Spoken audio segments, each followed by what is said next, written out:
میں اپنے گھر کا سب سے بڑا بیٹا تھا۔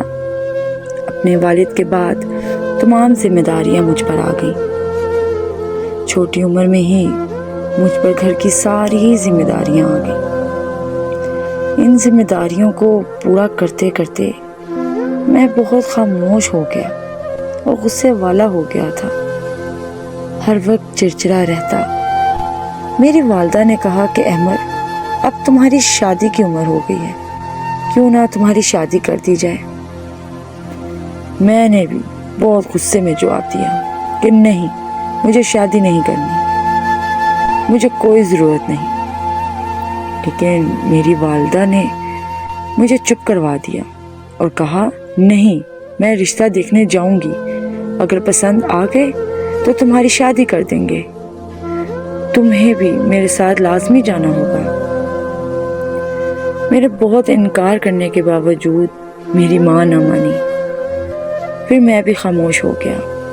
اگلے دن میری ماں اور میری بہنیں تیار کھڑی میرا انتظار کر رہی تھی۔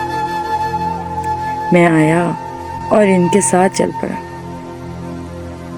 جب ہم لڑکی والوں کے گھر گئے تو میری والدہ کو وہ رشتہ بہت پسند آیا۔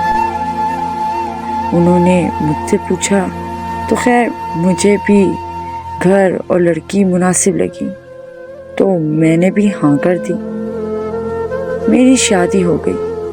شادی کے بعد میں اپنی بیوی پہ بھی بہت غصہ کرتا، کاروبار کا، گھر کا سارا غبار اس پر اتارتا، لیکن وہ اف تک نہ کرتی۔ شادی کو کافی عرصہ گزر گیا تھا۔ سب مجھ سے میری اولاد کے بارے میں پوچھنے لگے کہ خوشخبری کب سنا رہے ہو، اور میں بس خاموش رہتا۔ میری بیوی سے بھی طرح طرح کے سوال کیے جاتے۔ تو ایک دن میری والدہ نے کہا کہ تم دونوں ڈاکٹر پہ کیوں نہیں چلے جاتے۔ میں پھر اس کو ڈاکٹر پہ لے گیا۔ جب رپورٹ آئی تو پتہ چلا کہ میری بیوی تو ٹھیک ہے، میں باپ نہیں بن سکتا۔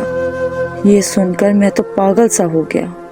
مجھے سمجھ نہیں آ رہی تھی کہ میں کیا کروں، لیکن تب میری بیوی نے میرا ہاتھ پکڑا اور مجھے کہا کہ میں ہوں نا آپ کے ساتھ، ہم سب کو دیکھ لیں گے، لیکن یہ بات یہیں پہ دفن کر دیں، اس بات کا ذکر ہم کسی سے بھی نہ کریں گے۔ میں اس کو منع کیا، لیکن اس نے مجھے اپنی قسم دی۔ میں چپ ہو گیا۔ جب گھر آئے تو ہم نے کسی کو کچھ نہ بتایا۔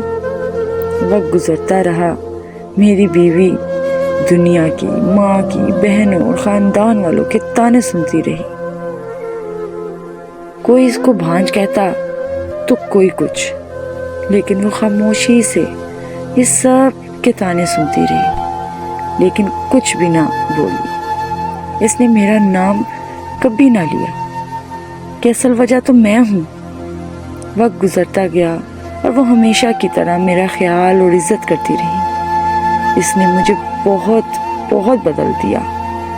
میں بھی اس کی عزت کرنے لگا تھا، کیونکہ ایسی بیوی خدا کسی کسی کو نصیب کرتا تھا۔ پھر اس کی آہستہ آہستہ طبیعت خراب ہونے لگی۔ ہم نے بہت علاج کروایا، لیکن اس کی طبیعت خراب ہونے کی کوئی وجہ سمجھ نہ آ رہی تھی۔ ایک دن اس کی طبیعت خراب ہوئی، ہم اس کو ڈاکٹر پہ لے گئے۔ وہاں پر اس نے دم توڑ دیا۔ یہ میرے لیے بہت گہرا صدمہ تھا۔ میں اس کے دکھ میں غمگین تھا۔ ہم نے اس کو دفنا دیا اور میں روز اس کی قبر پہ جاتا، پھول چڑھاتا اور گھر آ جاتا۔ دیکھیں، عجیب بات یہ تھی کہ اس کی خبر سے ایک عجیب سی خوشبو اور سکون آتا تھا۔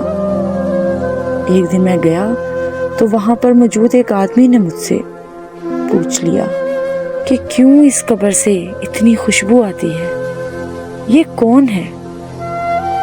تب میں نے اس کو بتایا کہ یہ میری بدنصیب بیوی ہے، جس نے میری خوشی کی خاطر اپنی ساری زندگی صرف کر دی اور اف تک نہ کیا۔ وہ مجھے یقین ہے کہ جنت میں وہ اعلیٰ درجے پر ہوگی۔ میری بیوی نے میری عزت کی خاطر میں شرمندہ نہ ہوں اس بات کی خاطر ہر تکلیف سہی۔ خدا ایسی بیوی ہر کسی کو دے۔ Subscribe and like my channel and like my stories. Thank you.